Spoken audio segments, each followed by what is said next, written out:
Turkaholics, and welcome back to Football a la Turca. My name is Kaan Bayazit, and I'm joined again by Burak Yilmaz and Umut Nayir. Right? No. Whoa. I see what you done there. Yeah, oh my god. You made us into Beşiktaş players. Did it on purpose this time. Of course, Burak Sezgin, the man of the law, and Umut Naderi. Hey, that's confusing. It's confusing.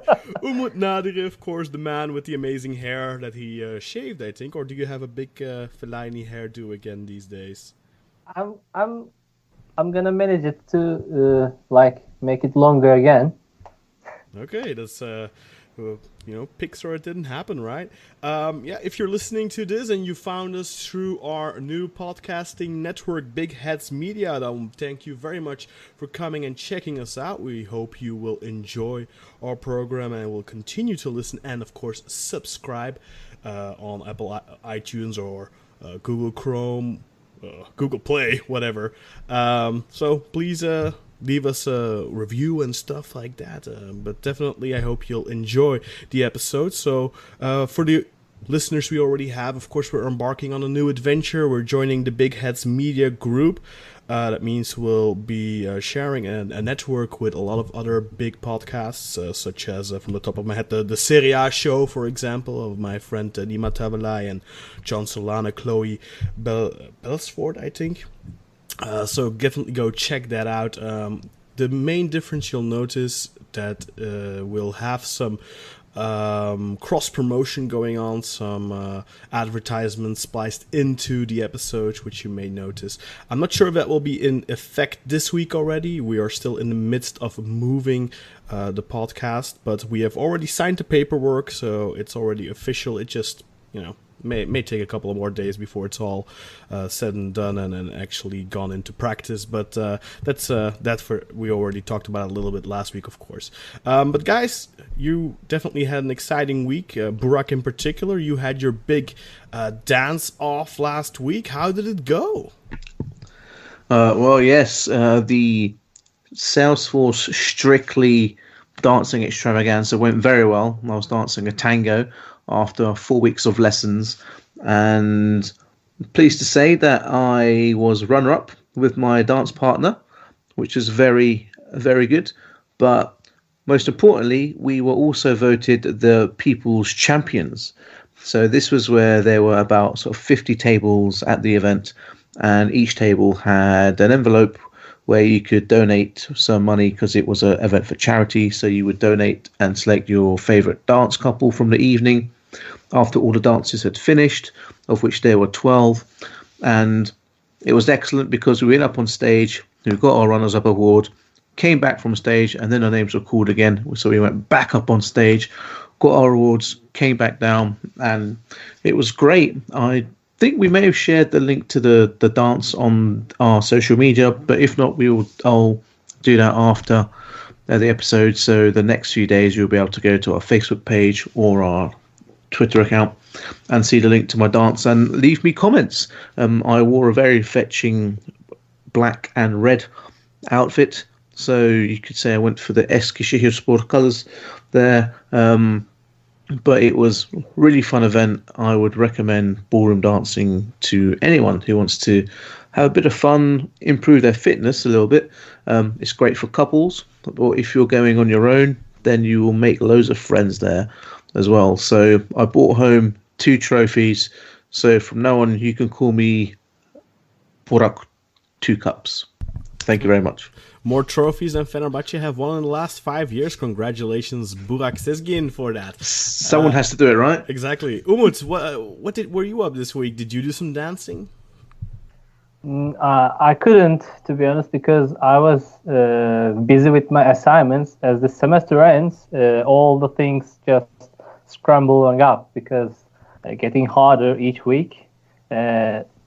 I think it will be getting easier after the semester ends, and I'll have some free time for my own. What happened to your British accent? I don't know. Okay. Anyway, well, glad to be here with you guys. Of course, as you have already noticed, Jakub Marufolo and Özer Dindjer aren't here. Özer had to work with the new guy at work, so he couldn't make any time today for recording, unfortunately, and Jakub couldn't be here either. So hopefully both of them will be back next week. So for the new listeners among you, usually we have two more guys on the podcast. Guy who supports Trabzonspor, which is Jakub, and then another Galatasaray fan. I don't know why we have two of those. But yeah, I'm the Beşiktaş guy. Burak is the Fenerbahçe guy, and Umut is the Galatasaray guy. So no Trabzonspor guy this week, and no double team Galatasaray guys either. So that's for the new people, in case you may have found the podcast through Big Heads Media or any other way. So let's get into the proceedings. Let's get into what happened in Turkish football this week, because quite a bit happened. Plenty to talk about in the league, of course, but before we get to that, we're quickly going to cover the fifth round of the Turkish Cup, as most Super League teams, basically all Super League teams have now entered into the Cup. A couple of them already had entered the previous round, but let's go into the results of the first legs of the fifth round. So Fatih Karagümrük, we're going to start there. They lost at home to Göztepe 1-2. So Super League side Göztepe gets the advantage there. And in the next match, Super League side Malatyaspor gets the advantage over Keçiörengücü by a 3-1 margin at home.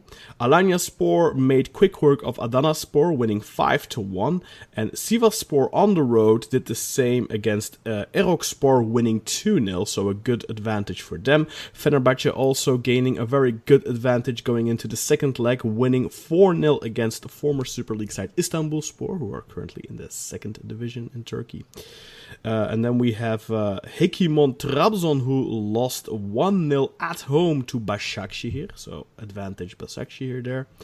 And then Eyüpspor lost at home to Antalyaspor 3-0, so advantage Antalyaspor there. And then Kasımpaşa won at home against Vanspor 2-1. Van, some of you may remember them. They used to be in the Super League a long time ago. Then Büyükşehir Belediye Erzurumspor beat Bursaspor 4-2 at home. This is the only match that did not involve a Super League side. Both of these teams, of course, in the second tier of Turkish football, and Erzurum here getting the advantage with 4-2, so a good result for Erzurumspor. Then we have Altay losing at home to Trabzonspor. That match ended 1-2, so advantage Trabzonspor. And then the big shocker of the Turkish Cup midweek results was Galatasaray Tuzlaspor. This match ended 0-2 in favor of Tuzlaspor. Then we have Kırklareli Spor, who actually beat Gaziantep Football Club 2-1. So Gaziantep, the only other Super League side to lose midweek in the Turkish Cup. Then we have Kayserispor edging out Manisa Football Club 3-2. So advantage again to the Super League side Kayserispor there. Altinordu losing 3-5 at home to Denizlispor. Again, Super League side getting the advantage. Then Rizespor winning 3-2 against neighbors Samsunspor. Again, Super League side with the advantage there. Beşiktaş then closed the Turkish Cup week with a 3-0 win over 24 Erzincanspor. That's the results midweek. Not much to talk about. Maybe quick thoughts on Fenerbahçe's display midweek, Burak? Just really happy to see Ferdi get some minutes. It showed that he's growing in confidence. I think what we're doing with him is somewhat trying to protect him from the fanfare. There's a big fuss around him in the Turkish media, and a lot of the fans are clamouring and crying out for him to be starting in Super League matches. I was discussing this with a number of my other friends, and some really want to see him start, and some are saying, well, the club's come off the worst season in a long time, and it would have been harmful to play him then, and we're still toparlanıyoruz, as Turks would say, this season. So let's not thrust him into the fire, but ease him in gradually. So he had a great showing. Also good to see other players get some minutes, such as Sadık and Miha Zayt, who I'm still a big fan of. Big fan of Sadık as well. I just think he came in last season at a horrendous time. And of course, it was great to see Vedat get some minutes under his belt and try and work his way back to fitness. So a solid display. It shows we have a good squad. I know it's Istanbul sport, but you still need to go out and put away whoever's in front of you. So a solid display, good effort, and you could see the form from that game led into our game on Friday against Gençler, which we'll talk about in a second. So yeah, happy with the performance, and I think we could put together a good cup run this season, hopefully. And how about you, Umut? Any thoughts on Galatasaray's defeat at the hands of Tuzlaspor? Well, it shows that how our reserve team sucks, even at playing at home. Fatih Terim tried to intervene the game after having conceding these goals, subbing Belhanda and Jimmy Dumas kind of players in, but it didn't affect because Tuzlaspor already went on the defending side of the game, and there was no gap on the defense that we can just get inside from it. And I saw that how Emre Mor is ineffective, even though playing against a lower tier kind of team. Like, he doesn't take responsibility. I don't know, the man just wants to show off, and we just sucked during the whole game. We couldn't finish, and even though we had Eren Can, who is a striker, even though he's a younger guy, Terim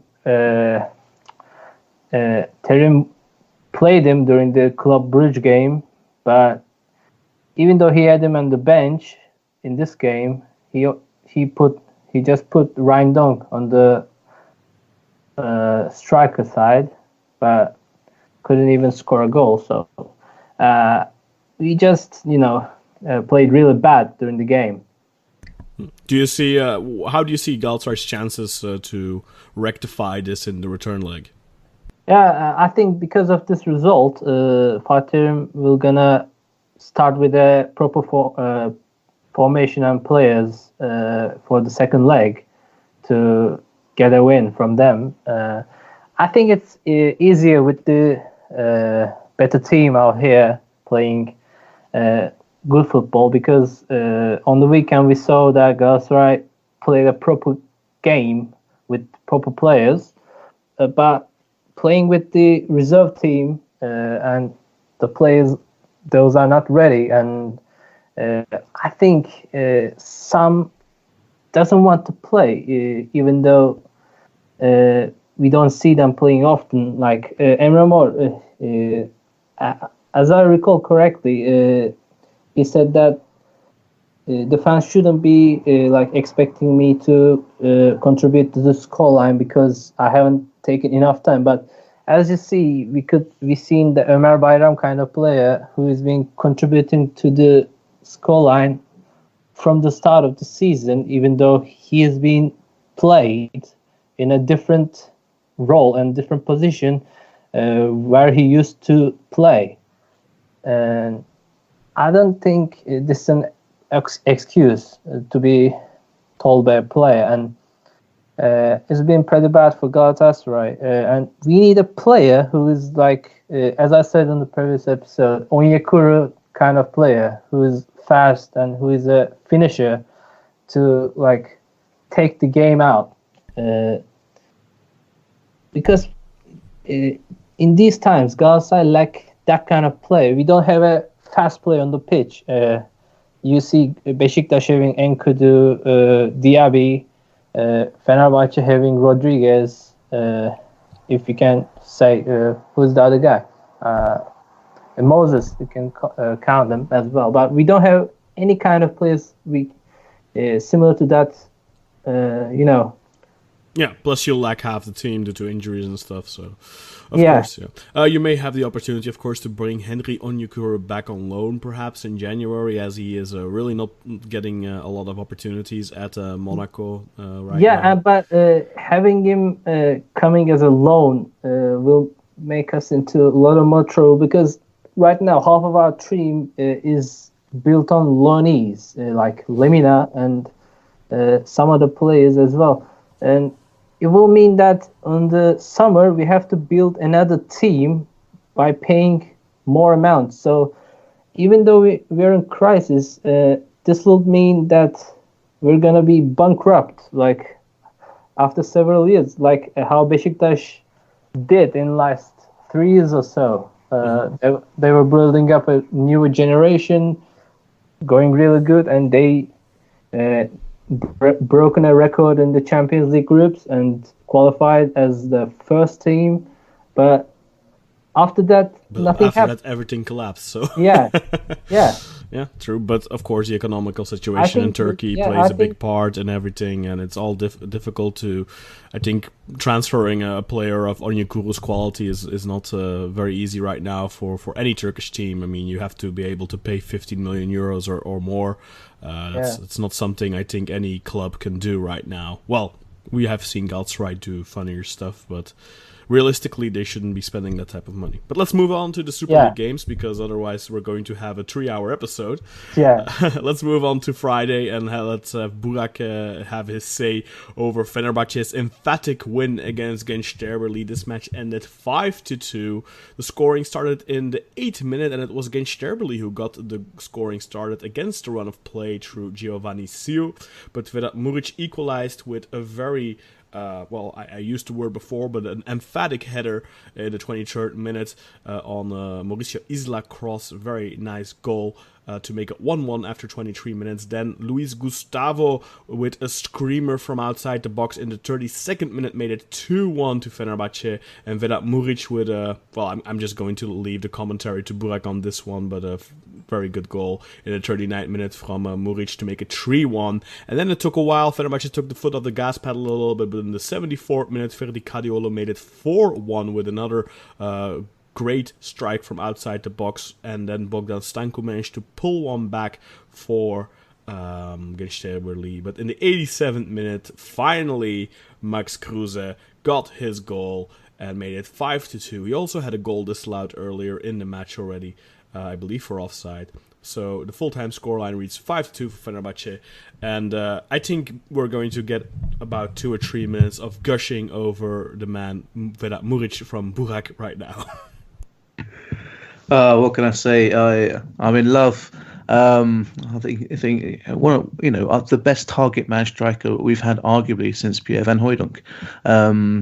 So he's just beautiful to watch, isn't he? He's before I start the loving for Vedat Muric, Kruse's goal, it was handball because he handled the ball, and that's what. Yeah, correct. So, but that gave him the sniff for goal, which was good because it's good to see his confidence in improving. Must say, Gençler did come out to attack. I think since Hamza has come in, they do ship and leak a lot of goals. But since Hamza's come in, they've started to score a few more as well. So they've got some great players in Sio and Stanku who both got on the score sheet. And you have to give your hats off to Sio. He scored a fantastic goal in the 8th minute.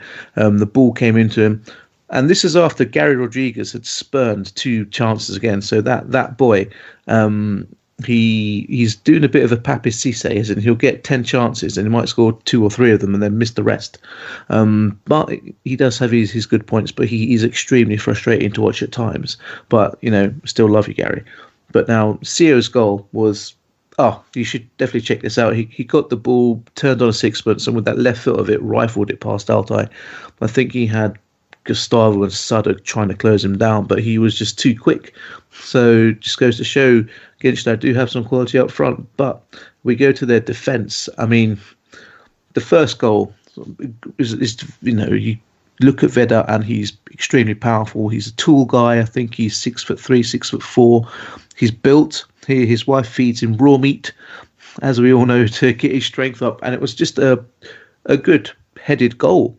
And he kind of, I don't want to say here he missed a chance earlier. I'm not sure when it came to him, but there was opportunity that came to him where he kind of missed it, could have stuck out his leg a little bit more.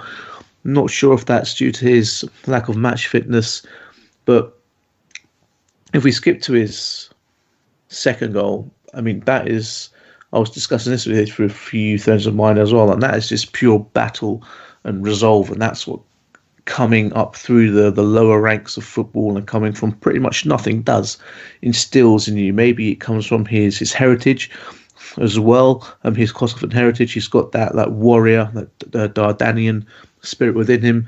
But a great goal, just to not give up the ball, chase it down, sliding, and then poke it past the keeper.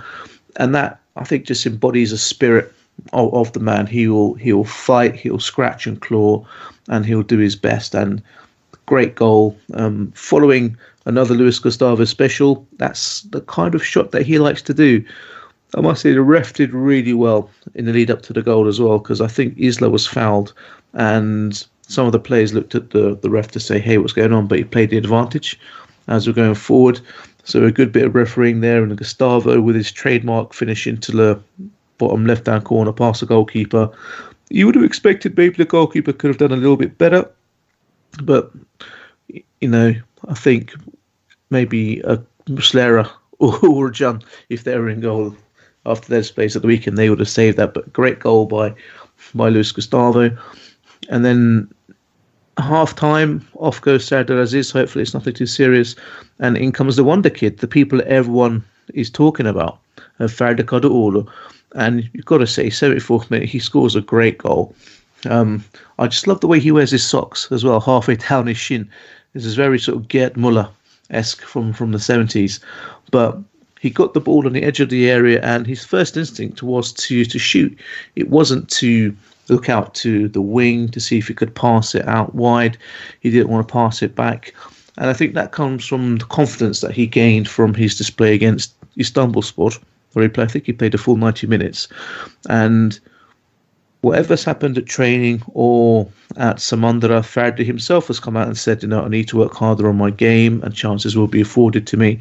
So it looks like something has almost changed in his mentality, whether he's understood that he is a talented young footballer, but he's also at a club like Fenerbahce, where sometimes you need to be protected a little bit from both the media and the fans, and also to have a good relationship with the manager. So a great goal nonetheless, pinged into the top left-hand corner. And like you said, Kaan just completely took our foot off the gas pedal, lost concentration, and Stanku came in with a goal for Gençler. Wasn't worried about that, to be fair. And right at the end, you had Gary Rodriguez running down the wing, and I thought, please cross it. Please square it to Max. Please square it to Max. Don't try and shoot. You've tried to shoot about 3 or 4 times this game already and completely messed it up. But, little Gary gets his head up, gives it to Max, and he gets the goal that he's been crying out for. So he now has 1 goal to match his 6 assists. And so all around, just a good attacking performance by us. Started well, went a goal down, didn't let our heads drop. I knew that Gençler were there for the taking, just because every time we attacked, we just seemed to create something. So I think Hamza really needs to work on their defence if he wants to. I don't know if they're going to be in any danger of dropping down or getting anywhere near the relegation. I know they're 13th at the moment, but they do have firepower. They can score, unlike other teams that are at the bottom at the moment who are having trouble scoring. So, but they were dispatched, I think, quite easily. It was a fun match to watch just because of the attacking football that Fener played. It was good to see Sadık have a good game. I think he's maybe regaining some of that confidence and some of that performance that he showed everyone at Malatyaspor last season when he was being touted as a potential centre-back for the national team. I don't think he's getting anywhere near that for the time being. But at least he can, start to maybe rebuild his career a little bit for us, because Serdar Aziz isn't going to be getting any younger, and he's injured, obviously, and quite regularly. So it'd be good to see. I'd like to see him and Luis Gustavo at the back, the battle of the Afros, to see who can get past who first. But good performance by the team. I think it was very important to come off the back of 2 away draws, and of course going into Sivasspor away next weekend. And that man Vedat Muriqi, I mean, I hope that Kosovo actually qualify for the Euros, so he has a chance to perform on a big stage. I hope that we can keep him for at least another season, because there is a hope that we can potentially get some European football next season, which would be good for us. Hopefully Champions League, fingers crossed. But I think with this performance this season, if he can perform again the next season after this, I think we could easily get 25 million euros plus for him. I think he'll need to perform very well in the Champions League if you want to get anywhere near 20 million. I think we definitely will. Someone played. You see what they paid for Elif, and he hardly played. Elif is 18, 19 years old. He's a big talent, supposedly. As you may know, I'm not a big fan, but it's a big difference. Vedat will be 26 next year, so it's kind of he's going to be coming into that prime. So yeah, for sure. But he'll need to score Champions League goals if you want to get the 20 plus type of money, like with Cenk. If it wasn't for his Champions League performance, Besiktas would have never gotten anywhere near the money they got for him. And we all see how that turned out. I think Vedat has a lot more potential to go into a league like the Premier League and actually make it as a first team striker, not just like Cenk right now, kind of lost on the bench, sometimes not even on the bench. But I think Vedat has more potential there. But I also think that because of Cenk not being a massive success, those clubs will think twice before they shelve out 25 million or something for a striker from the Turkish league. But of course, his performances in the qualifiers against England as well definitely work in his favor. Yeah, so hopefully we can get some European football next season. And if he does play in the summer at the Euros, if Kosovo qualify, and if we do come up against some big European names and he plays well against them and scores, then I think he's definitely not going to stay more than past the next season. I'm kind of resigned to that, but let's enjoy him whilst we can. Yeah, it all depends. I mean, if you get the Champions League money, you may be able to keep him if the big offers don't come. I don't think he would begrudge you if the right offer didn't come. That it's kind of like what would happen with Ozan Özyakup at Besiktas. I think the right offer didn't come when he was in his market value prime, so to speak, and he didn't mind staying. Obviously, Besiktas should have sold him when they could, looking back at it in hindsight. But I think it's if the right offer comes. But I think Vedat is at a great club, a big club. Would you prefer to play for, I don't know, Burnley or Fenerbahce, if you can earn the same money, for example? Well, I'm going to say Fenerbahce, of course, and I've got a Burnley supporting friend, James, who actually went to the Başakşehir game in Europe, I think a couple of years ago, at Burnley. So 1-0, right? At a time. Indeed, and no discredit to Burnley, but they've got a couple of big lads up front, like Ashley Barnes and Chris Wood, so they don't need Vedat. And he won't. Exactly. Sorry, James, but you can't have him. But let's talk about a little bit about what you said about offensively Fenerbahce looking so good. I really felt like they were almost like a whirlwind going forward, and I've had that feeling a couple of times this season. Obviously against Gaziantep they had a very relentless attack in the first half.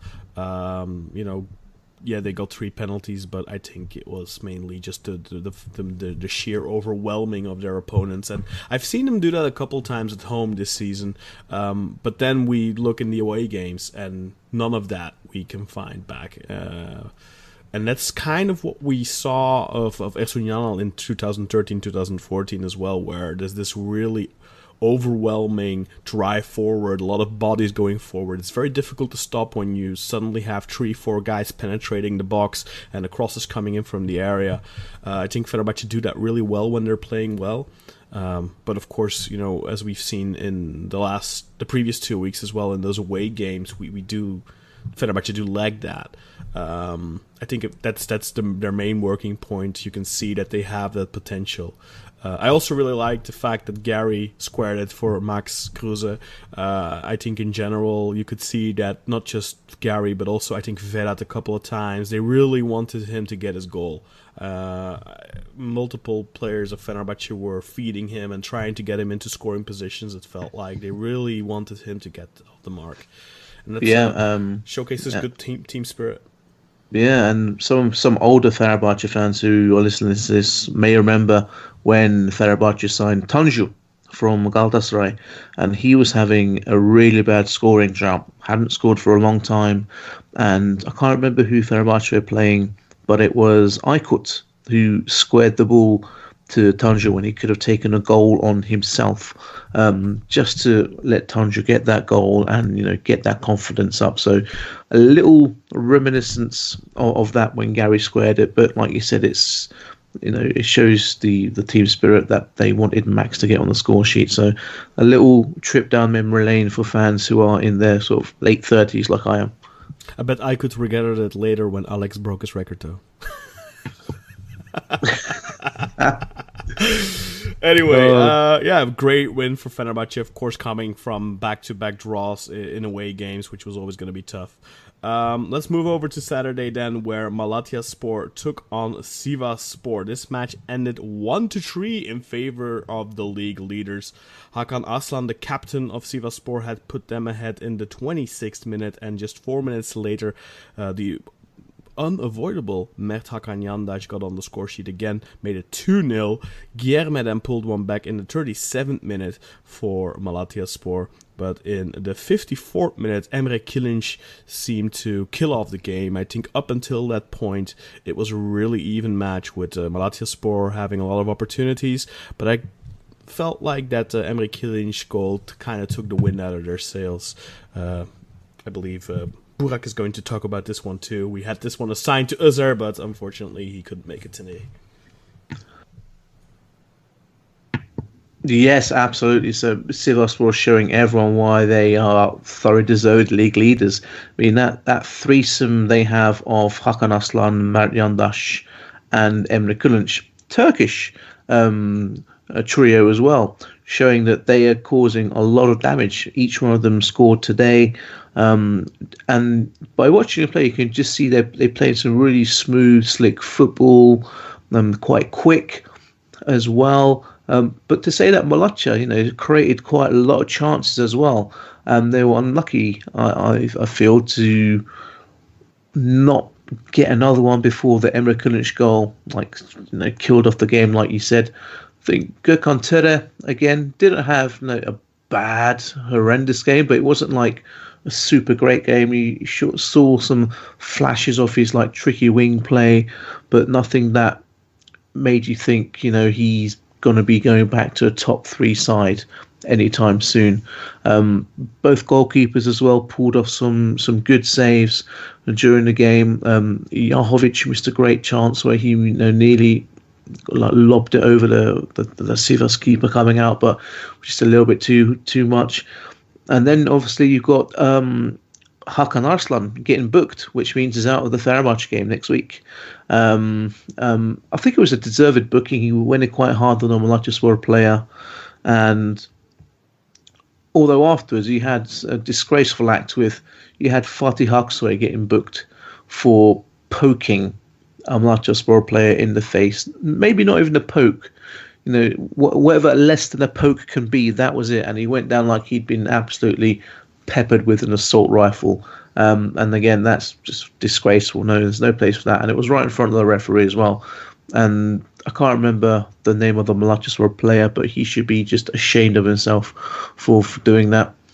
Now, I think Jahovic, I can't remember, did he have a goal ruled off for offside at one point as well?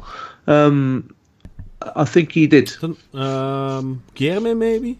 I mean, I just remember a waterfall of chances for Guilherme in this match. Yeah, oh God, yeah. It was, Jahovic, he had a goal disallowed at right 3-1. At the end, right at the end, yeah. Clear offside, though. Clear offside, he was at least, 3 or 4 yards in front of the last defender. Mm-hmm. But, any other team, I think, Malatyaspor could have beaten them if they'd come, just by the amount of chances they created.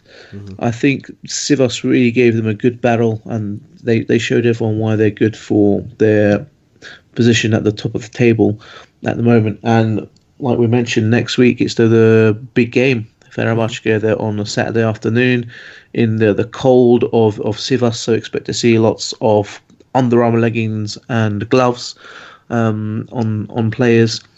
But we'll need to see how much the absence of Hakan Arslan affects Sivas, because they will still have, their star players of Mert Yandaş and Emre Kılınç, but without the captain as well. Let's see how they can perform. But as we have just alluded to, which Fenerbahçe are going to show up? Are we going to get the team that like to attack with pace and lots of numbers, or are we going to get the subdued playing away from home Fenerbahçe, where Arsenal likes to start with like 7 central midfielders who do nothing? Should be a good game, but this was a great game for neutral to watch. Lots of fast-flowing attacking football, and 4 really good finishes by all of the individual goal scorers. Yeah, Sivas just looks so confident and fluid going forward right now. They're in a great form and a great run of form. It'll take a stick in the wheel to halt that motor, or however I should put it, as maybe next week Fenerbahçe can be that stick, or maybe Sivasspor coast to the halftime break as league leaders. We'll have to wait and see. 3 more matches to go before the end of the year, and yeah, it's close at the top right now. Let's move on to the next match. Ankara-Gücü Göztepe. This match also ending 1-3 in favor of Göztepe here. Adil Agbunar had put Göztepe 1-0 up after just a minute of play. Very good creative play from Serdar Gürler there to lead up to the goal. Then İlhan Parlak, after missing what seemed like a plethora of chances, finally got on the score sheet in the 31st minute to make it 1-1 for Ankara-Gücü. But then Serdar Gürler brace in the 47th and the 58th minute made it 1-2 and 1-3, and especially the 1-3 was an absolute beauty. But Serdar Gürler had a fantastic match. Umut, simple win for Göztepe. Ankara-Gücü looked dangerous at times, but İlhan Parlak in particular, very wasteful. Yeah, that shows how the effect of İlhan Palut, the new coach of Göztepe, showing off right after his arrival to Göztepe. As we see, compared to the earlier times, the wingers are more effective during the build-up and the goal-scoring opportunities. Like both goals, the 3 of the goals come from both of the wingers, Serdar Gürler and Halil Akbunar, saying how dominant the wing play has become for the Göztepe side. Like they've been creating more and scoring more than ever. They used to before the İlhan Palut's arrival. And as we see, Cameron Jerome has been ineffective and missing some clear opportunities despite his quality, as we can say. And hang on. You can't use quality and Cameron Jerome in the same sentence, so that has to be redacted. You may continue. His substitute is Eren Derdiak, right? So we can say by a comparison between two, there's a huge gap of quality between those two. And after Beto, I think somehow injured or something went off with him, the goalkeeper. So he was subbed off, and youngster Göktuğ found a chance for his 3rd game, but unfortunately he couldn't finish it with a clean sheet again. A goal came from a massacre of scramble from Ankara-Gücü position. Sedat Ağçay went into the box, finding his chance, but İlhan Parlak somehow managed to score it out of the karambol in Turkish, we can say. Yeah, karambol. And in Dutch, we say it too. I don't know in English. yeah, Scrimmage, I guess you could. Yeah, scrimmage. So that shows how bad shaped up Ankara Gücü game is. They somehow managed to find a goal, but couldn't find another. And also, I have to mention that after the second goal, Serdar Güler scored. Göztepe's Twitter account shared a graphic making a sarcastic thing about the Bein Sports and Lig TV's approach to these copyright statements and deleting the content the team's uploading to the Twitter.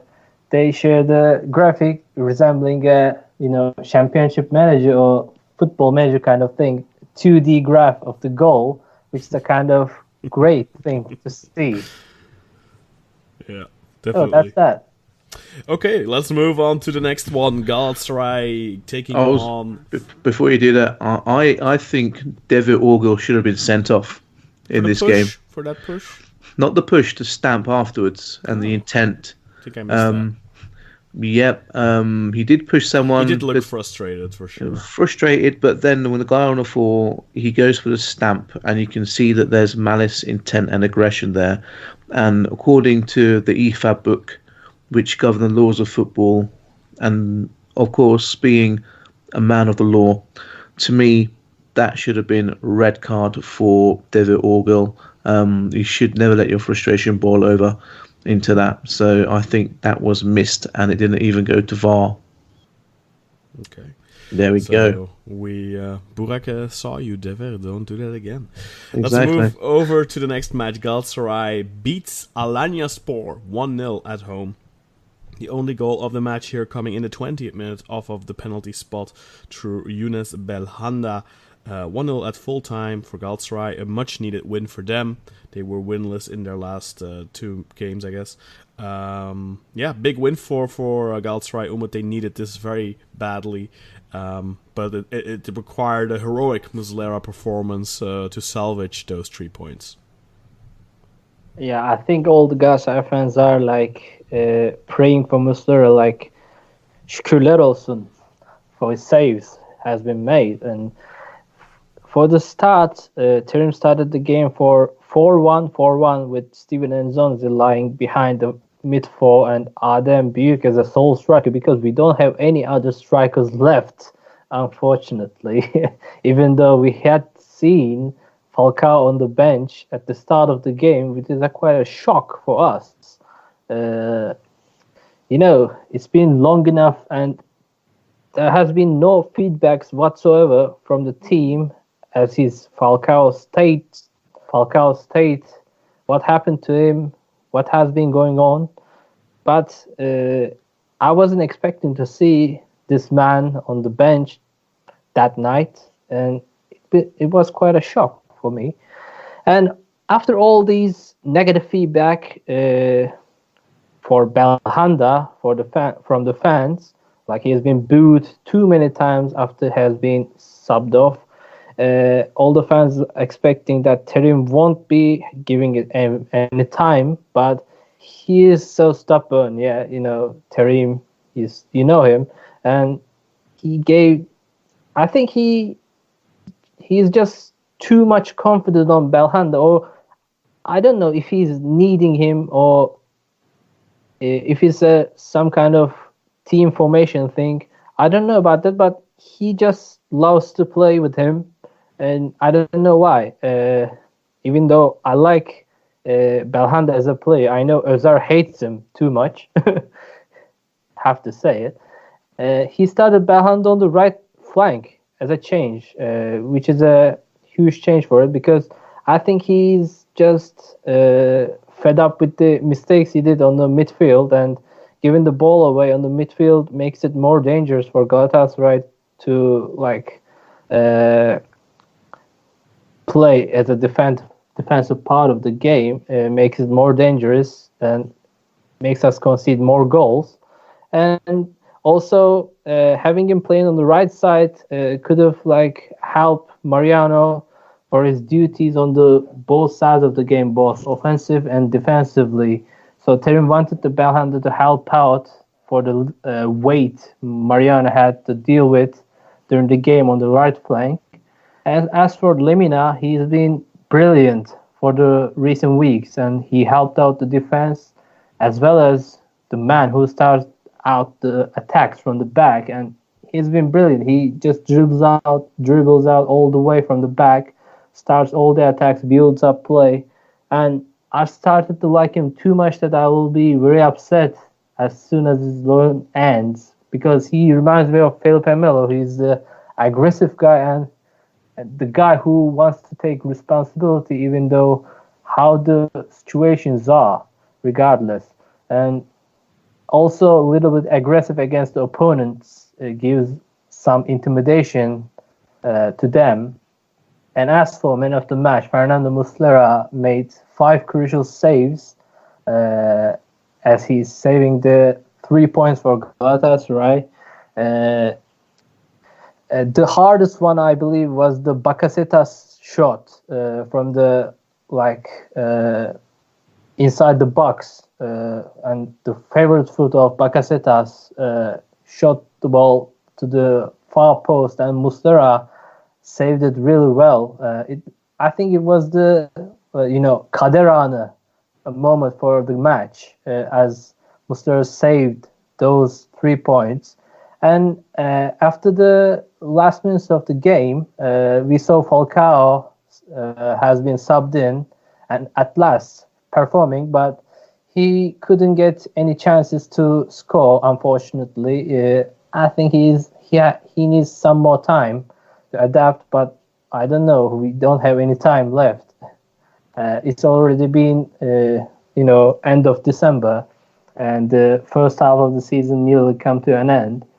I don't know what are we going to do with this striker problem we have. Also, we can say Taylan Antalyalı has been given some minutes after some time. It has been needed. We have to use our alternative players. But I don't like the idea of giving Jimmy Durmaz any time again, because I don't know, he has been too ineffective all the time he has been given, all the chances he has been given. He couldn't show anything that benefit our team. I don't think there has to be any point insisting playing him anymore. Also, Galatasaray has been really lucky that opponent didn't have Papi Cisse, who's crucially in front of goal, to score those chances and got away with 3 points. What did you think of the penalty position? Correct call on the handball, in your opinion? Was that a penalty? Yeah, definitely penalty, because Ensakala's hand was way open, Mm-hmm. like it's not a normal position of hand. Mm-hmm. Burak, you agree, as man of law? Yes, it was in fact pretty much the same as a few penalties that Fenerbahce have not been given this season. I talk about the Alanyaspor game and the Trabzonspor game as well. So yeah, that was a penalty. The arm is unnatural position. It stops the ball from going its path, and according to the law, because I'm a man of the law, that is a penalty. I have no issue with it being given. I do have an issue with us not being given the exact same penalties earlier on in the season. It reminded me a little bit of the Atiba position against Alanyaspor. So again, I think in consistency sense, maybe this. I think we're talking about a couple of degrees in terms of how the arm is bent, how far out it is, and stuff like that. But it just feels like sometimes. Don't get me wrong, I think this is a penalty, but it just feels like sometimes these positions get seen as ball to hand and not a penalty. This was very close range. It was definitely ball to hand. The arm is way open, There's a reason as we talked earlier, there's a reason why the defensive players hide their arms behind the back. Yeah, but very few players do that. Yeah, but he has to do it. You cannot open your arm like that wide as hell and expect not to get away with no penalty. Mm-hmm. Yeah, for sure. I mean, it's a penalty. I'm not discussing that. I just feel like there needs to be more consistency in these decisions. But it's when I'm just from the top of my head looking back at it, Atiba's arm was like next to his body. This one was like out back.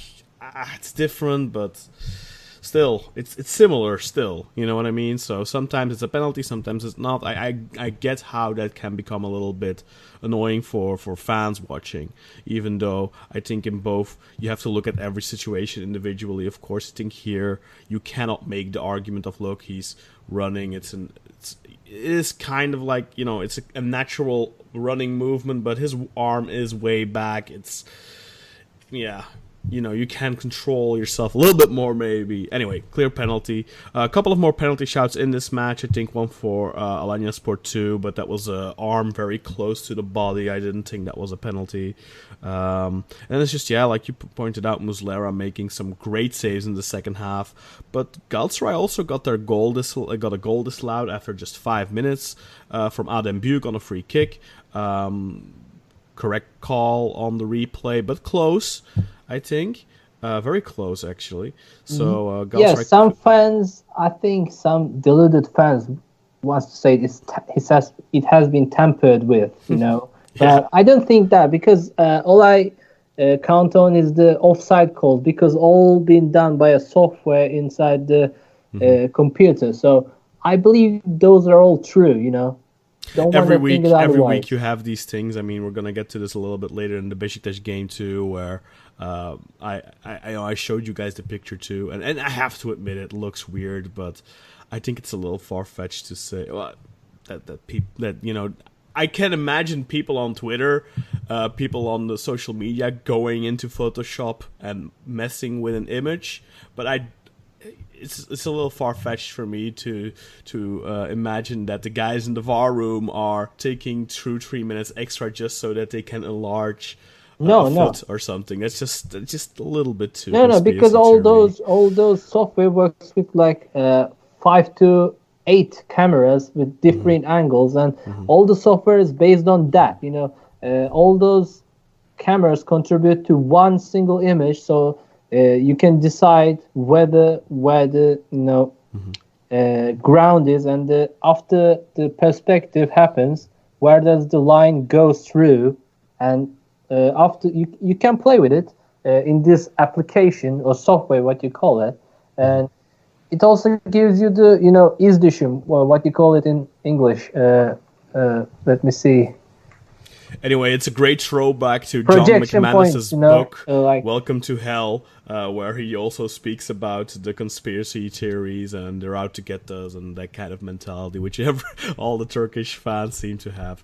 Yeah. But let's move over to the next match. Galatasaray with a very important win here. They really needed that to keep themselves in the race. Let's move over to Sunday, where Konyaspor somehow managed not to score a single goal against Gaziantep, and that match ending in a scoreless draw. But Konyaspor will definitely be kicking themselves after the match. Burak, how many chances does one need to score a goal? Well, in the case of Konyaspor, I think 30. Seriously, how did they fail to score in this game? I mean, you're watching the game and you're thinking, okay, here, they're going to score soon. They're going to score soon, and it's just. I think they could have played for the entire day, and they would not have scored. It was just one of those where the ball wasn't going to go in, no matter what happened. And the most gilt-edged chance of them all fell to that poor that poor guy Bajic. Almost ashamed that his name sounds like Balic, because of that chance he missed right at the end. I mean, they were just. I think they were unlucky not to get a penalty as well in the first half, when the ball came off the Gaziantep defender. It's a tough one because his hand is down by his side, but he just jumps towards the ball with his hand as well. So it's not as if it's hard to say because the hand is in a natural position, but he jumps towards the ball with his arm. But that's a real tough one. I think that's got to be a bit of a grey area. But let's get back to that Bajic miss, because that was just amazing, like just a comedy. I know he's been getting some abuse from Konya fans online as well, which is not nice. But he should seriously have a word with himself. Bajic or Mia? I think it was Bajic. The chance right at the end. The guy has to remind that the guy played at Udinese like a year ago. Mm. And he was really good in his first stint with Konyaspor. But he just seems like he kind of lost his mojo a little bit. But there's also this one really good opportunity, I think, in the first half of Faruk Mia, where he goes one-on-one with the goalkeeper, and I'm just looking at him, I'm like, just tap it past the goalkeeper, just go around him. Like, it's he had the perfect opening to go around the goalkeeper. He had plenty I said, he's the kind of player the Anatolian teams like. Pacey wingers. No, but he's shown a lot of promise. I think he's young. He's like 21 or something years old. Yeah, he scores bangers though, doesn't he? He doesn't seem like the guy who's got a cool head in that situation where he could have gone around the keeper or dinked over him. It was like the perfect opportunity though, because he had plenty of room in between himself. Composure, though. You need that composure. Mm-hmm. Yeah, but also I think you need to kind of read the game. Like, if you look at the space he had on his left, on the left side of the goalkeeper, on the right side of the goalkeeper, however you want to put it, on his left and the right side of the goalkeeper, he could have just tapped it, around the goalkeeper, and he had plenty of room and space and time to find the empty net there. But he decides to try his luck in one go, and I think in that sort of situation, that's something, of course, experience brings. But in that sort of situation, you always need to try and go. Sometimes experience doesn't bring them, because how you look at Volkan Şen, you have been seeing that all the time. Yeah, it's true, very true. Yeah, I'm just looking at the Bajic miss again, and just the poor Konyaspor player he's done all the hard wing play that you expect. He's beaten his man. He's got to the byline. He's crossed it in. Mm-hmm. It's gone past 4 Gaziantep players. They're just all looking at Bajic and thinking, "Oh God, here we go, finally." And I don't know what he does. He's brain fart completely. Yeah.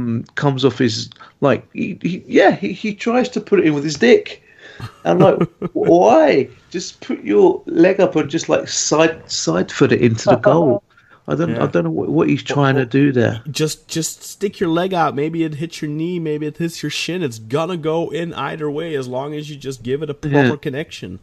But that was a terrible miss. It kind of reminded me of this miss that Hugo Almeida had for Portugal once, where it was like literally from like 20 centimeters, and he managed to blast it straight up. That was probably worse than this. Although I'm not sure. Oh no, this was pretty bad. This was pretty bad, yeah, for sure. Konyaspor definitely need those points too, just to have some breathing space. I don't think they're in any direct threat because of the form those bottom 3 are in. But yeah, Konyaspor, these types of matches, they should be winning these. And Gaziantep, I really liked them early on in the season, like the first 10 or so games. I really thought they were pretty decent. Or maybe first 8 or so, but they've looked really sluggish lately, uninspired, and I think the highlight really came from Sumudika's post-match tirade. I don't even know what he was on about. I mean, I could imagine I could going crazy after that, having not won that game. But what was Sumudika even going mental about? Crazy Romanian. Well, the Konyaspor fans were shouting obscenities at his mother. I think. And Konya fans aren't the most polite. Exactly, they got a lot of land, but not a lot of manners, apparently. And he just need to watch the post-match press conference, because he's speaking in Portuguese. It's being translated. And then at the end of his time, he just goes into full-blown English, and he says, when you hear, such, is not nice. And I said, we could just look at the translator just saying, I've tried my best to translate the the Portuguese into Turkish, but what can I do about the fact that he just swore in English? So we implore you, we'll have to give it a retweet from our Twitter account and just listen to it, and just the translator just thinking, well, I tried. That's the look on his face. I tried, but what can I do? Sometimes. Yeah, we're not gonna insert it in this episode because we'll get like an R rating or something. But no, you definitely go out of your way and take a look. Emmanuel Rocho, I think, tweeted the video out. Give that a retweet. Yeah, enjoyed it as well. Of course. I don't know what it is with those Romanian coaches. We have one of them in Belgium, Laszlo Beloni. He's been active in Belgium for quite long, and he's known to not like obscenities like this, but he's known to go off his post-match conferences too, and pretty crazy, but a good coach. Anyway, let's move on to the next match, and Jakub is not here to gloat over the return of Sturridge and, of course, the arrival again of the King of the North, Alexander Sørloth. But both men were involved in Trabzonspor's win on the road against Antalyaspor as they edge out a 1-3 victory. Alexander Sørloth opened the scoring after just 3 minutes on an assist from Daniel Sturridge, but then Andrei Chelushka scored against his ex-team and made it 1-1. Wouldn't be the only player to score against his ex-team on this match day, by the way.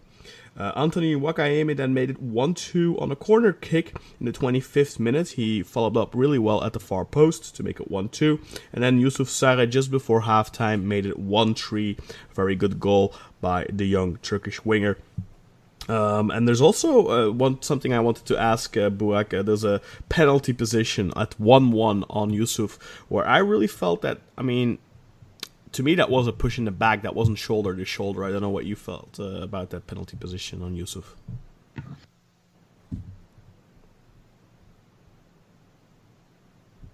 Burak, I can't hear you. You probably muted it yourself. Yes, I did. I thought I'd come off mute, but I wasn't, but now I am back. I was saying, I think that is one of the few positions that I actually missed, because I know Jakub was supposed to be looking at this game, and I don't think anything was mentioned about the penalty position in our group chat. So I'm just trying to find it now, just to give like the. It ended up being an easy win for Trabzonspor, so I think that's how stuff like that kind of gets lost. But this is at 1-1. Imagine if that second goal doesn't come quick enough. I think then this becomes a talking point. And for me, it reminded me, I don't know if you remember, a couple of years ago there was this crazy game between Beşiktaş and Bursaspor, where Bursaspor equalized in the 90th minute, make it 2-2, and then right at the other end, Kerim Fry gets basically a similar position, like a push in his back, like a short, like players will argue, the defender will argue, that's a shoulder to shoulder, but in reality, it's shoulder to back. And Beşiktaş get a penalty, then Baba converts it to 3-2. And this just really reminded me of that. Like at first, when I saw it, I was like, Yusuf is just going down really easy on a normal shoulder to shoulder. But then I saw the replay, and I really thought, like, hey, look, that's not a shoulder to shoulder. You can't call that a shoulder to shoulder. It's simply not. I'm looking at position now. It's the Antalyaspor. Which player is it that pushes him? It's a number 6, Eren, isn't it? That's right. Yeah, that's it. The left back. You can see him actually leaning his left forearm into Yusuf's back, and for me, that's a penalty. I don't know. For me, it's but like man of the law, come on. But like you say, it's not your typical shoulder to shoulder where you get out muscled. So it's I think Yusuf goes down very easily.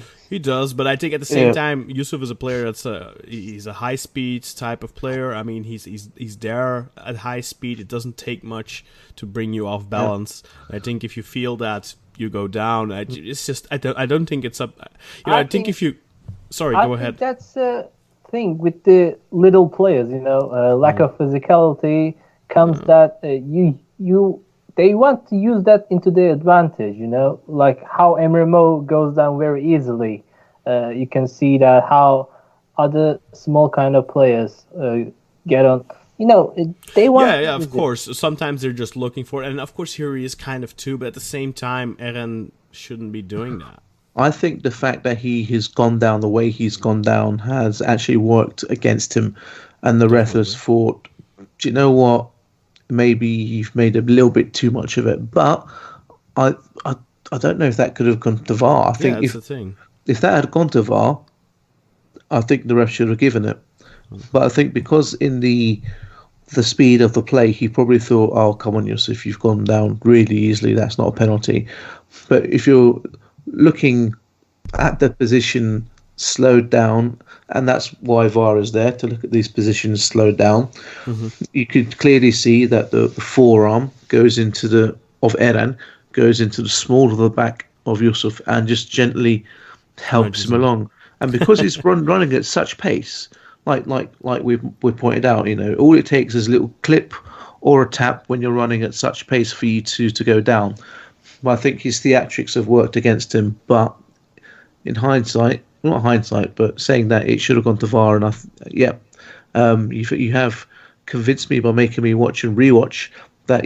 I think that should have been given as a penalty because he clearly pushes him off balance and stops him from going forward with the ball. Whether he would have made a pass or a cross, it has impeded attacking play.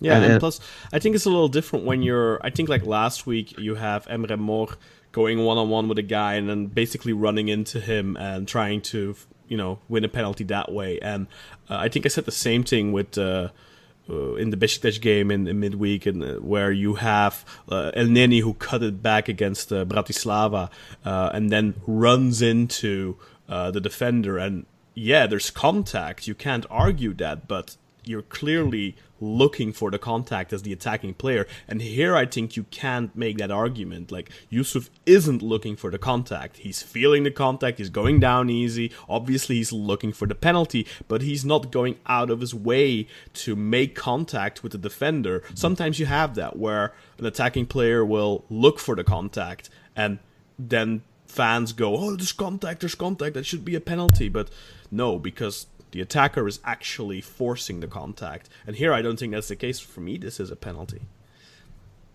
Anyway, Umut, anything to add to this match? Another simple win, really, for Trabzonspor. They got the job done in the first half. Sorlov gets on the score sheet again. Daniel Sturridge gets another assist. Those two seem to be finding each other well on the pitch. The first assist obviously was a great one with a 40-meter ground pass, which is a hard thing to do. And he did really well. And also, we haven't mentioned, but Uğurcan saved a lot of positions so that Trabzonspor haven't lost their lead after those chances. And Antalyaspor's new coach, Stefan Thomas, the former Fenerbahçe and Galatasaray defender, still looking for a win after these weeks in the Super League, even though he has won his game in the Cup game 3-0 for Antalyaspor, but he's just looking for a win in the league again. Tough fixtures, of course. Beşiktaş at home and Trabzonspor at home. I mean, he had difficult home games, and you expect a new coach, maybe in the home matches, to get some points. But this Trabzonspor right now, they're playing well. Didn't even have Jose Sosa on the pitch in the starting 11, and still managed to make pretty quick work of Antalyaspor. Let's move over to the next match. Denizlispor Başakşehir, another title contender, and Başakşehir being the title contender, and Denizlispor, the up and down team we've been talking about for the last couple of weeks. This match ended 1-1.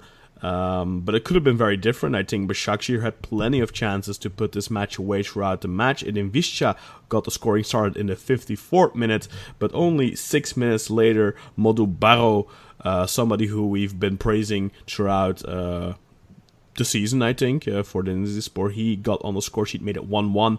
I really liked Edin Visca's finish. I think Baro's finish was kind of more closing your eyes and just blasting it and a little bit of luck.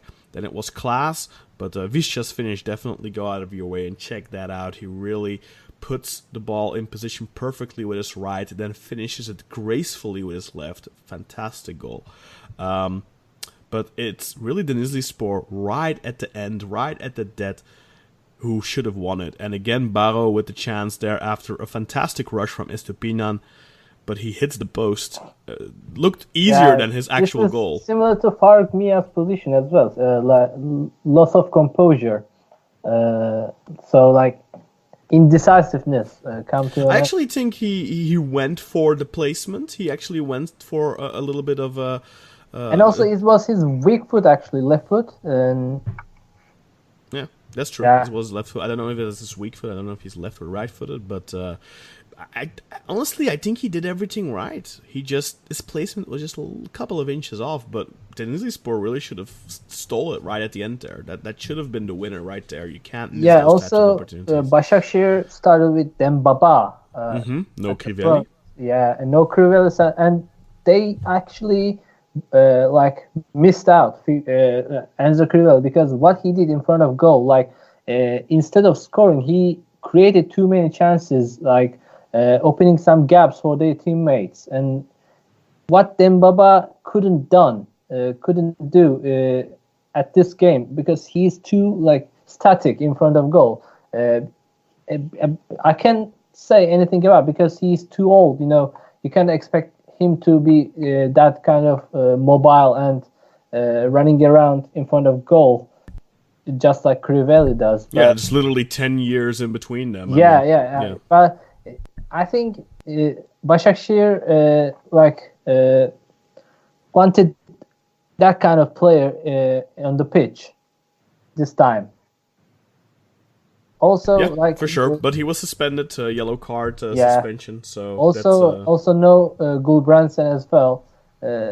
So Edin Visca wanted to do all the things single-handedly, but he missed too many chances, and the whole team they missed too many chances. So it cost them 2 points actually. Yeah, definitely. 2 expensive points for Başakşehir, who had been on a very good run as of late. But these are 2 points I think they could look back at and maybe regret dropping. It's probably a match they should have won. If you look at Sivasspor, if you look at Beşiktaş, if you look at Trabzon and Fenerbahce, I think this is the type of matches you have to win. But at the end of the day, probably Okan Buruk will be happy with the point if you see that chance that Barrow misses right at the end there. So 2 points dropped by Başakşehir here in the title race. So no man overboard, of course, with the way this season has been shaping up. But 2 points are 2 points. Let's move over to the next match, Kasımpaşa Beşiktaş. This match ending 2-3 for Beşiktaş is the first time in 5 years, if I'm not mistaken, that Beşiktaş managed to win away at Kasımpaşa. It wasn't easy. In the 15th minute, Karim Hafez got sent off with a direct red card following a last man fall on Atiba Hutchinson, but plenty of controversy surrounding that red card. We will be talking about that one in a bit. How do you think about it? Yeah, we'll talk about it in a minute. And then in the 24th minute, Mustafa Pektemek scored the first goal, putting Kasımpaşa 1-0 up after a VAR call here. Initially, it was ruled offside, but after VAR checked it, a toe kept actually Koita, Bengali Koita, onside. It looked like Enzo Rocco's toe or clown shoe, however you want to put it. Initially, Karius saved the position, Koita's position, but then Mustafa Pektemek had the easy rebound in the net. And probably lucky for Pektemek that actually went to VAR, because he didn't get a chance to celebrate. Imagine if he would have celebrated after making, 6-7 million euros in the last 5 years playing for Beşiktaş. I think he might have gotten lynched by Beşiktaş fans. But in the 39th minute, Caner Erkin equalized off of a Gökhan Gönül cross.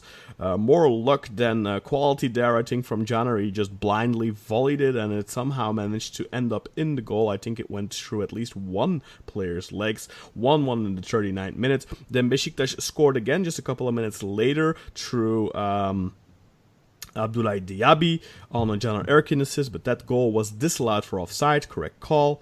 Then Bengali Koita scored in the 55th minute to put 10-man Kasımpaşa 2-1 up.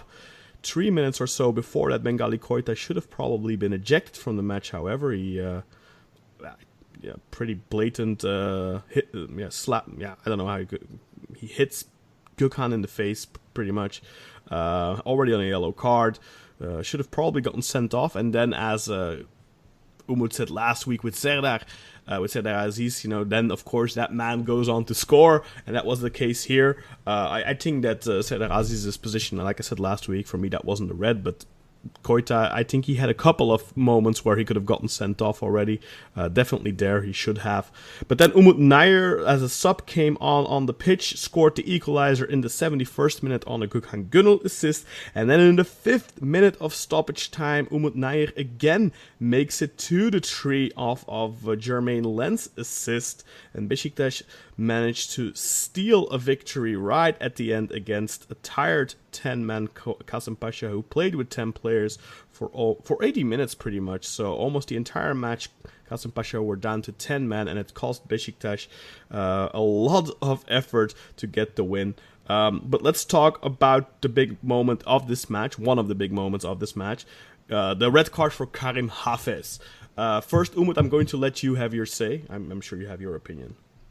Yeah, I think Atiba somehow saved the ball, but he just kicked it away. Like, he was going wide of him, his control. Like, he doesn't have control, even though he passed that player. So I think it's kind of blatant to give him a red, I know it's the last play, but Atiba lost the control of the ball afterwards. So they're both like, I don't think it's so much that he puts it out wide. He just hits it too hard. It goes far. Yeah, but so the goalkeeper is going to get to it before Atiba would get to it. I think that's the point you're trying to make. Yeah. So for you, red or not? I don't know. I'm too unsure about this position. It's really the gray area the Burak has been talking about. Burak, man of the law, what did you think of this red card? I think it was a red card. You can't blame Atiba for having a horrendous first touch in that situation. Yeah, but because you could also argue that the fact that the Kasımpaşa coming in also caused the horrendous first touch by Atiba, who usually has a good control of the ball. I was just more interested by the fact that Atiba Hutchinson then proceeded to dive into an imaginary swimming pool. He got some really good height on the jump when he jumped over. I think he had to, though, because Hafez's leg was up high, so I think he had to do that to avoid injury, honestly. I mean, Hafez is the last man. He takes Atiba down. Yes, Atiba launches the ball, ahead of him, but you could argue that he could have chased after it.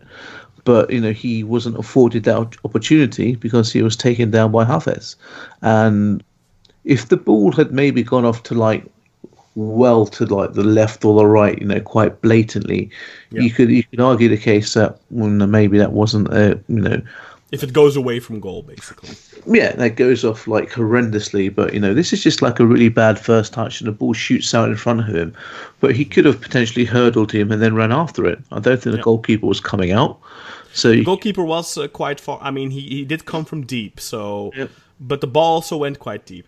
Now, I watched the entire post-match marathon discussion, and Metin Tekin, of course, former Beşiktaş legend, he felt pretty strongly about this. He felt like this was not a red card. Because, in his opinion, and I share that opinion actually, Atiba isn't going to get that. And the goalkeeper is going to collect that ball before Atiba gets there. And therefore, it's not a clear-cut goal-scoring opportunity in his opinion. And I tend to agree with that. However, Güntekin Onay, the presenter of the program, also made a very good point. And he said, look, the rule does not apply to how fast a player is, how fast an attacking player is. There's no exception. Look, it doesn't matter if that's Lionel Messi there or if it's Enzo Rocco. It doesn't matter how fast that attacking player is. It's about, is it, in theory, a clear-cut goal-scoring opportunity and a last man? If the answer is yes, then it's a red card. And I think by the letter of the law, you have to give a red card here. But for me personally, I think yellow would have sufficed. But, you know, it's one of those things where I think empathy is very important in football. I think that always following the letter of the law to 100%. I think interpretation, empathy from a referee is important to a certain extent. I think in these types of circumstances, for example, where you have really big decisions that influence impact the rest of the match, I think that's important. I think, for example, when you have certain penalty positions where, let's say there's like a handball, an accidental handball, and the ball is going into a zone where there's no attacking player. So there's no chance of goal scoring. For me, my personal opinion there then is, well, why is that a penalty? There's no goal scoring opportunity being taken away. But according to the letter of the law, that would be a penalty. If you know what I mean, the situation I'm sketching. So here, yeah, I think controversy. I think people are right to be... the thing is... to have the feeling that's... Yeah, go ahead. Can I say... because thing is, after Atiba hitting that ball too hard and it's getting away, that I don't think he's in chance to reach it afterwards. So we can evaluate the position as a like an off the ball kind of foul, because because no, I don't think that's I don't agree with that, because the ball leaves like just before he falls, and so it's not like a position where a guy is running off the. He kicked it in order to take the foul, because his intent was to go off the ground. So he hit it away so that he's left clearly jumping over him. Yeah. So I don't agree. Yeah, no, but I don't agree that he's taking the foul on purpose. I think he's trying to avoid the foul. But that doesn't even matter, actually. Yeah. So yeah. Anyway, I think, like I said, letter of the law, red card is correct. But when you look, if the ref shows a little bit of empathy there, I think he should have given a yellow. But that also explains why VAR didn't intervene, by the way. VAR cannot intervene on this type of a situation because there wasn't a clear error by the referee. So it was, on paper, the right call. Let's move over to the goal from Kasim Pasha. Lots of controversy there too. You have, of course, plenty of people saying, "Well, they tampered with the image. Look at that foot. That if you see the picture, it's quite comical. It's like Rocco is wearing clown shoes.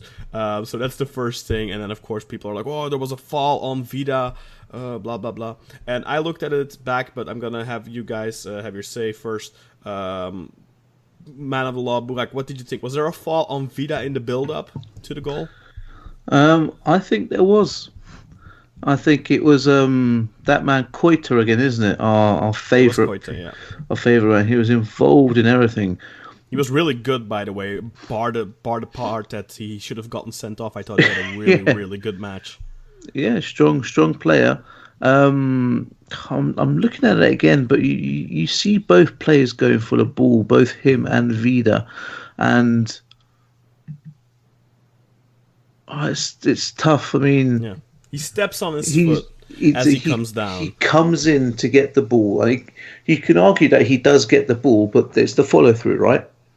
Yeah, for me, it's not a foul. By the way, I don't think you disallow a goal for that. I think that would, that's the thing. Football is a contact sport. I think there's always going to be a minimum of contact here. I think Koita clearly gets the ball first. He's clearly on the ball first. His foot isn't high.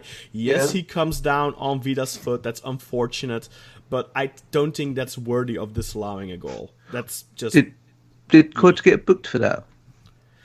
No, he didn't. No. No, but Gustavo got sent off for something a lot less severe last week. Second yellow.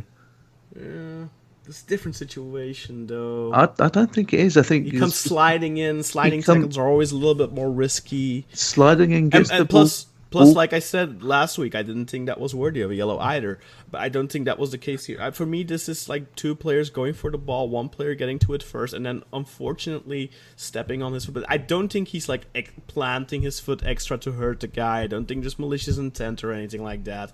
And the thing I think you could argue is, look, Vida stays down because he got stepped on there, and that's why in the inevitable goal when it leads up to the goal, there's one defender less. Maybe the referee should have stopped the play for an injury or something. But then I think again, look, are you gonna call off every attack because a player stays down in the middle of the pitch? Because then people are just gonna drop down and act like they're hurt all the time just to get that call, which happens already. But I think you're setting a dangerous precedent. For me, I argued it with my Beşiktaş friends too. For me, that was a clean goal.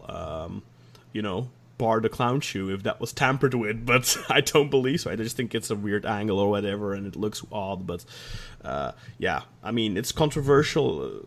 For Beşiktaş fans how we seen last week in the Trabzonspor game, how they zoomed in and give the position in a detailed manner, but this time they gave out from a distance, Yeah, but the marathon they showed it over and over, and they zoomed in, and you can see the contact when as he comes down. But I think I don't know what you think, Umut. Did you think it was a foul on Vida?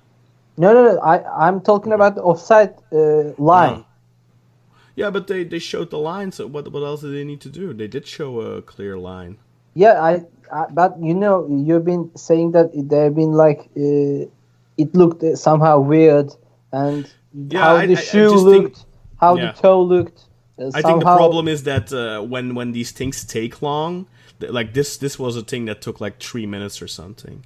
And I think when these types of things take that long, then people's minds go crazy, and they're like, "Oh my god, they had plenty of time to Photoshop that." That's what people think. Like if you instantly put that image out, that people can't say that because you can't. The thing is, how you been talking about the foul thing Koita did. Also, they've been talking about it as well. Of course. I understand that, but I'm just saying. Yeah, this is not my mindset. I don't think this that people. I don't believe that they tampered with the image or anything like that. They have to reassess the whole position from the start, from the beginning. Yes, of course. So. Yeah, they have to look at the fall first. Is it a fall? Yes or no? Then they have to look at the offside. So in this situation, I think it's normal that it took a little bit longer. But we've had situations in the past where I think it takes way too long just to look at one thing. But of course we don't know what else they're looking at. Maybe they're looking at like something on the other side of the pitch where the attack started, where we aren't even thinking of, and that's why it's taking 5 minutes. We don't know. But that's why there should probably be a little bit more communication when there's a VAR check.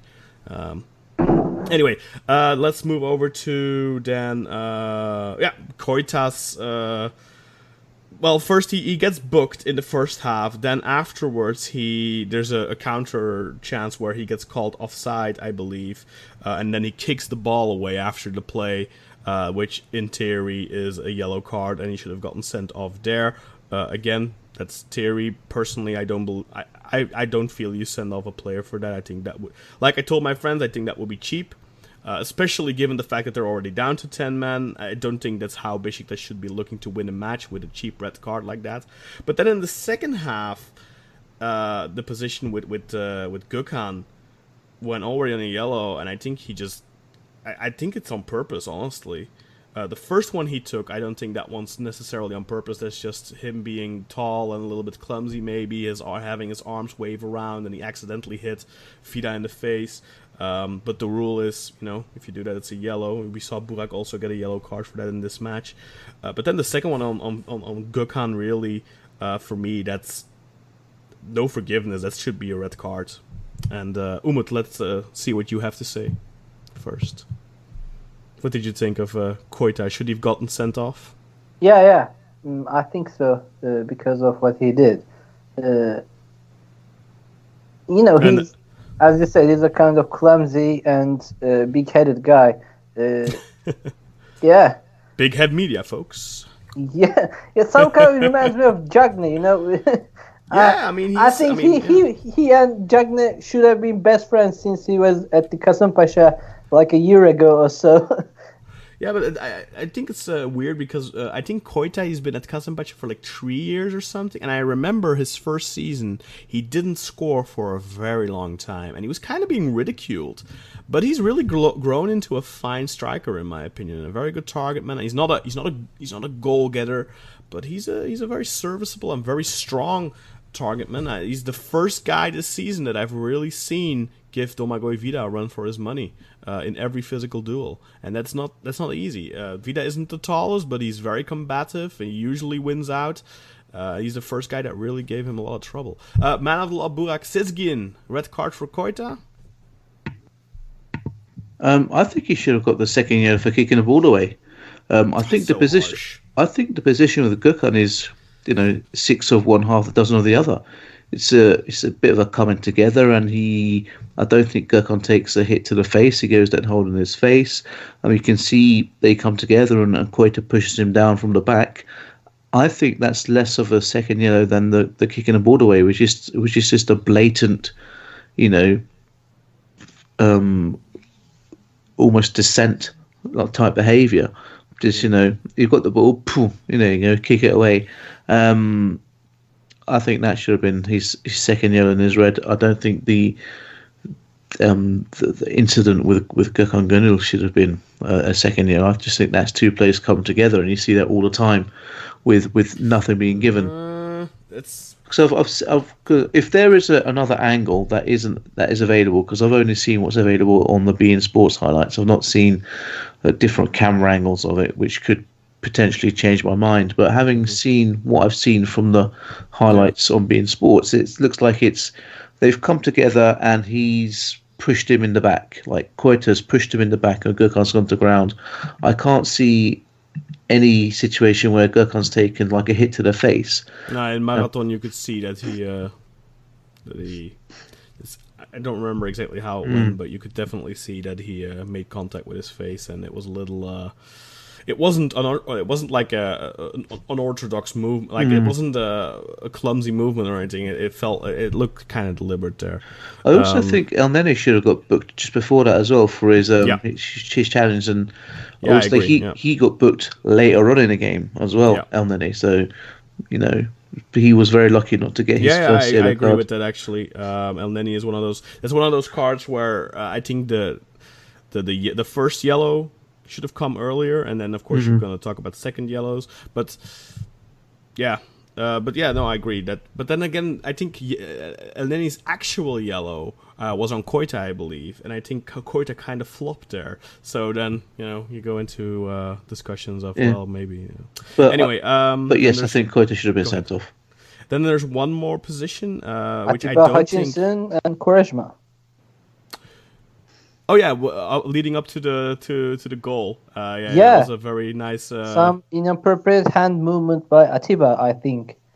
They're using both of them are using their arms very. Yeah, but Atiba's hands lively. are in Quaresma's face. Nah. Yeah. No. Well, yeah, but Quaresma's arm is in front of his neck and stuff. So I mean, that's two players fighting for the ball. I don't think you can call it off here because both players are doing the same. That's like two players pulling each other's shirt. Are you gonna fall one guy for what the other guy is doing exactly? But Burak, go ahead and have your say on that. That was a tussle, I think. That's the physicality of football. You've got to allow some kind of contact. You are going to have to put your arm on someone's shoulder or across their chest at some point when you're fighting for position. We see it happen on corners all the time, and the ref may call it back and say, "Hey, cut it out," but that says a corner's being taken. And I think what happened with Atiba and Quaresma here is just two guys. They called it jostling for position in the Premiership commentary in England. They love that word, jostling. I think that's what they were. They were having a bit of a tussle, a bit of a wrestle with each other, but nothing that, to me, said, okay, that should be flagged for a, foul. Mm-hmm. Yeah, so I don't think it's like, Mr. Barbrady from South Park. Move along, nothing to see here. Then in the 76th minute, there's Ilhan Depe actually gets a yellow card, and when I looked at it at first glance, like, oh, okay, nothing wrong there. But then in the marathon replay, they showed it close up, and you see that he's actually lifting up his elbow and smacking Gökhan in the face. I don't know what it was with Gökhan in his face in this match, but I think that's a red card. And the guys in Marathon felt the same way. And that's actually something I don't even know if it's in the highlights. And I noticed actually today that even Burak's scoring chance isn't in the highlights either. Like, the highlights seem to be very limited. But I don't know if you saw the Ilhan Depe position, if you managed to watch it up close, Burak. I've not managed to see that. No, like I say, this wasn't a match I was watching personally. So you were watching it. Well, yes, but I honestly I don't remember that Ilhan Depe position. So no, it's one of those things. I if they wouldn't have showed it in Marathon, I wouldn't even have thought about it. For me, that wasn't even a point of contention. And then I saw it back, and I think that also goes to show you that if you go in and zoom in on every single position, like they always do at Marathon after the match, then you can probably find 3 or 4 potential red cards in every match. Umut, I don't know if you managed to see this position. No, I have no notion. Okay. And then it's Umut Nayir who gets the winner in the 5th minute of stoppage time, and Jermaine Lens, who had been on the pitch at that point for about 20 minutes. I don't think he had done a single thing right. With a fantastic solo effort on the right, and kind of reminisced of his days at Fenerbahce, where he'd do exactly that and then just square it, and for the easy tap in for the striker. I think it was often Musa Sow in that case when he was at Fenerbahce. But yeah, great winner for Beşiktaş right at the end. But really, when you're playing 80 minutes against 10 men, you probably expect better. This was not the best performance from Beşiktaş that we've seen. But also, a difficult game, of course, for Beşiktaş. Kasımpaşa away always is tough. So how would you say that playing against Quaresma and Mustafa Pekdemek all those years after? I think they were both very hungry. Pekdemek worked really hard, and even I think they said after the match on League TV, they even said when those two guys came off, Kasımpaşa lost a little bit of their combativeness. I think Quaresma had a really good game. I mean, he was at the...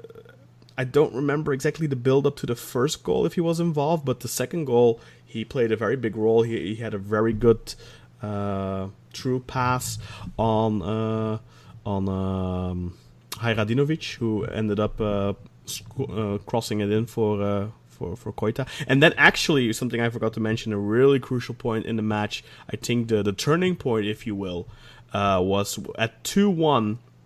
Mustafa Pekdemek is sent through on goal alone, and Vida somehow managed to catch up and blocks his shot. That could have potentially been the 3-1 and probably the killing blow, almost certainly. So really, Vida, I think, saved Beşiktaş from losing there, and that was one of those crucial points in the match that turned things around, looking back at it in hindsight. And I would just like to highlight Vida's amazing form this season. Ever since that Gaziantep red card, I think he started off the season slow, like Vida tends to do. Last season was the same. Like, he wasn't really great in the first couple of matches, but he's been absolutely phenomenal the last... 10 games or so. He's been absolutely... I don't think there's a better central defender in Turkey right now. He's just fantastic at the moment. I'll fight anyone who disagrees. And a big hand in your goals by all the ex-Fenerbahce players as well. Oh, yeah. Last week it was Caner to Gökhan. Today it was Gökhan to Caner for the assist, and then of course Lens and again Gökhan with 2 assists, Lens with an assist, Caner with a goal. So lots of ex-Fenerbahce players. It's working out better this time around than it did in the mid-2000s when we had a bunch of your ex-players like Ali Güneş and Mustafa Doğan and Nobre, and we seem to buy we seem to have signed half your team. All the guys that had expiring contracts in the summer of 2004, we signed them up. Mehmet Yozgatlı. Yeah, I did love him, to be fair. But yeah, he was shied by the time we got him. So. Exactly. We had his best years with his crazy haircut. Okay. And then there's just one match left to talk about. That was the Monday fixture. Kayserispor, Rizespor, and Kayseri get a very important 3 points here. In the 9th minute, Artem Kravets scores the only goal of the match, finishing the match 1-0. I managed to catch the final bit of this game, and the ending was absolutely crazy with a really good save by a fantastic save by Silvio Lung on the line. Throws it out, I believe, or at least the ball ends up at the other end of the pitch, and Kayseri somehow managed to completely mess up the golden opportunity to make it 2-0. But a very good win for Kayserispor, who needed that desperately to stay alive, really. And Rizespor, we've been saying it for weeks now, up and down, up and down, up and down. They're really good at home, getting lots of points there, but away from home, they haven't won in I don't know how long, but they did make a point out of it in the post-match interview. They didn't mention how many games exactly, and I haven't done my research, so I do apologize for that. But one of the Rize players said, well, we've been looking for a win away from home for far too long now. But yeah, big win for Kayseri. I know, Burak, you probably were hoping for them to lose this one after the way they done you wrong in your match, of course. Fuck those guys, they're still bottom. Umut, what were your thoughts on this match? I think Bülent Uygun wants to make some changes, and somehow he managed to bench that 15-year-old guy after some showing off his and captain. Taking the credit. Like that's all empty, things he did. He wants to be the star, Bülent Uygun, kind of egoistic, megalomaniac guy. Showman. Showman. He wants to be the attention, the center of the attention, So he somehow managed to bench that guy, Emre Demir, a 15-year-old right midfielder, and put a proper Ziya Alkurt on the side, and Artem Kravets afterwards playing with somehow Umut Bulut for these weeks. And Artem Kravets after also, we have to mention that Adebayor left the team, I think. Yeah, that's correct. His last match he announced it after in the post-match interview last week. Artem Kravets found his chance and scored a goal after finding that chance for the team, for the win, actually. On the other hand, Çaykur Rizespor's Olcan Çalyan missed too many chances during the game, and both their star players, Umar Emino and Brian Samidio, failed to find the goal during the game. Also, they didn't have I think their best player is the right back. What was the name? Always from Moroziuk or Melniak. They one of the two. Their names look the same. So Moroziuk was missing for them, and I think he missed too much for the offensive side of the game. He's a wing back who wants to go up front and somehow crosses and some through balls to the offense players. And plus, Mustafa El Kabir has been injured for a very long time. They've missed him, and I think they really miss a striker. I think that's one of their main issues. Yeah. Also, Olcan Çalyan is not a proper striker as well. Like he's like a secondary striker or he scored this one amazing goal of the season against Beşiktaş.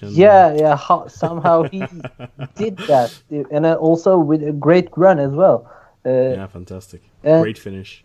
So after these things Kayserispor gone through, they somehow find a win against Rizespor, and Ismail Kartal didn't have too much in his hands to make a change, because all the squad he has is this one, and he doesn't have a proper striker, to be honest. And he's counting on Olcan Çalyan, but he's been missing too many opportunities for Rizespor, and I think that's that.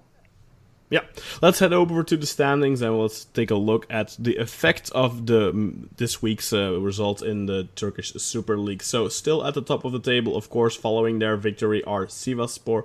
They are now on 30 points.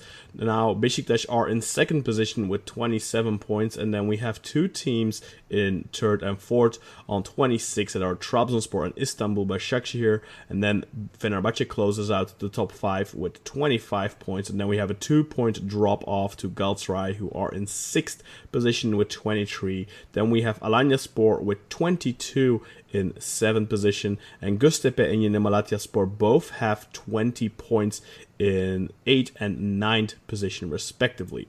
Then starting on the right side of the column, we have Denizlispor with 18 points in 10th position, Rizespor in 11th position with 17, the same amount of points as Gaziantep, who are in 12th position. Gençlerbirliği then are in 13th position with 14 points, the same amount of points as Konyaspor, who are in 14th position. And then we have Kasımpaşa just dangling above the relegation zone with 12 points, the same amount of points as the first team in the relegation zone, Antalyaspor, but Kasımpaşa have a better goal differential. And then in 17th position we now have Kayserispor, who have moved up from the dead bottom spot. They have 10 points, and then, like I said, dead bottom Ankaragücü with 9 points. Let's take a quick look at the top scorers in the Turkish Super League, because there have been a couple of changes there. Still, Papi Cisse is number 1 with 9 goals, but he shares that position now with 2 other players, as Vedat Muric has now climbed up to 9. 3 other players. Adis Yahovic also has 9 goals, and of course Alexander Sørloth has 9 goals. So yeah, there's a very interesting battle for the top scorer standings there for sure. Bogdan Stanko has 8 goals, so he's just 1 behind, and then we have Enzo Crivelli with 7 goals. And then there's quite a drop-off to other players with 5 goals like Guilherme, Emre Kılınç, etc. Let's take a quick look at the fixtures for next week. On Friday, we have Alanyaspor taking on Antalyaspor, so a neighbor battle there. On Saturday, we have Rizespor hosting Kasımpaşa, Gençlerbirliği hosting Göztepe, Galatasaray hosting Ankaragücü to close out the Saturday. So that should be probably an easy win for Galatasaray. They can get back-to-back wins, hopefully for them. Then on Sunday, we have Gaziantep hosting Kayserispor, Sivasspor hosting Fenerbahçe. That will be probably the match to look out for. And Beşiktaş hosting Yeni Malatyaspor, another very interesting fixture. And then finally on Monday we have Trabzonspor hosting Denizlispor and Başakşehir hosting Konyaspor to close out match day 15. Guys, any match in particular you're looking forward to? Burak, of course, Fenerbahçe, but any other match that sparkles your interest? I'm looking forward to the Seaside Derby, Alanyaspor versus Antalyaspor. If only that match could have been played in the summer, that would have been amazing. It's going to be a fight of who's got the best hotels and best tourists. What about you, Umut? Except for the Galatasaray match, which game are you looking forward to the most? Yeah, I'm looking forward to concede 7 from Paris Saint-Germain. All right, midweek we have 7. Yeah, no, not 8, 9. That's in particular to Beşiktaş, please. You're conceding 9. No way. Damn it. Okay, of that course. is a privilege for Beşiktaş. The midweek fixtures have become such a, the European fixtures have become a little bit of an afterthought, of course. But yes, Galatasaray are in actions in the Champions League in Group A, of course, against Paris Saint-Germain in Paris, and they still have a slight chance of going through to the Europa League should they. I hope they pity us and score less, because I don't think we're gonna have a win from Paris. I think, given the form that Muslera is in, I highly doubt that they'll be putting 7 past you. But you never know. Cristiano Ronaldo did. Madrid put 6 past you, so you never know. And of course, Beşiktaş are also in action. They are playing Wolverhampton on the road. Wolverhampton are already qualified. Beşiktaş will probably be playing a B team, so that's going to be interesting to see the battle of the C teams probably there. Hopefully Besiktas can get a win so that there's some coefficient points for Turkey. Then we also have Başakşehir, who will travel to Germany to take on Borussia Mönchengladbach, and they still have a chance to go through, if I'm not mistaken. And then, of course, Trabzonspor are already eliminated. They will be playing Basel in Switzerland. So, those are the European fixtures midweek for those of you who are interested. Usually we'd be a little bit more excited for those, but obviously we've had a terrible season in Europe, unfortunately, for all our clubs, except for Başakşehir, who have done okay. But that's pretty much that. So, those are the fixtures in the league and in the European competitions. We also have our returns of the Turkish Cup coming up in a couple of weeks. Those will be taking place on the 17th, 18th, and 19th of December, just before we head into the winter break. So all those return matches of the Turkish Cup first legs that we already discussed earlier today. I think that'll do it for this episode 14 of our second season of Football a la Turca. Thank you very much for listening, and if you joined us new from the Big Head Media Network, then welcome to the show, and if you're of course still with us as faithful followers, and thank you very much to Burak. Any big plans this week? Any dances planned? No dances planned this week, but there is a lot of Christmas parties to be attending, and so someone may ask me to bust out a tango, so you never know. Umut, how about you? Are you planning any hot dates? Not really. Well, might have been. You don't know. The life of the student isn't that filled with Tinder and all that kind of crap? Maybe. I wouldn't know as an old man. But yeah. Anyway, thank you very much for listening, people, and we'll see you again next week.